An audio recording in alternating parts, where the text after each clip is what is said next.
తెలంగాణ రాష్ట్రంలో వరంగల్లో సందర్శించదగిన మరో పర్యాటక ఆకర్షణ ఈ వరంగల్ కోట.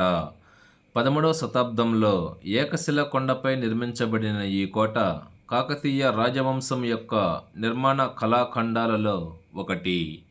గణపతి దేవరాజు మరియు ఆ తరువాత ఆయన కుమార్తె రాణి రుద్రమదేవి నిర్మించిన వరంగల్ కోట కాకతీయ రాజ్య పాలనలో ఈ ప్రాంతం యొక్క చారిత్రక సంపదకు ప్రతీక.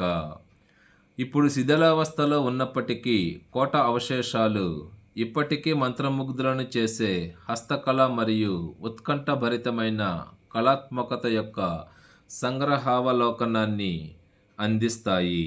ఈ కోట అనేక యుద్ధాలకు సాక్ష్యంగా నిలిచింది. కాకతీయుల కళాతోరణం ఈ వరంగల్ కోట. ఈ వరంగల్ కోటకు సంబంధించిన ఫుల్ వీడియో నా ఛానల్లో ఉంది, వీక్షించండి.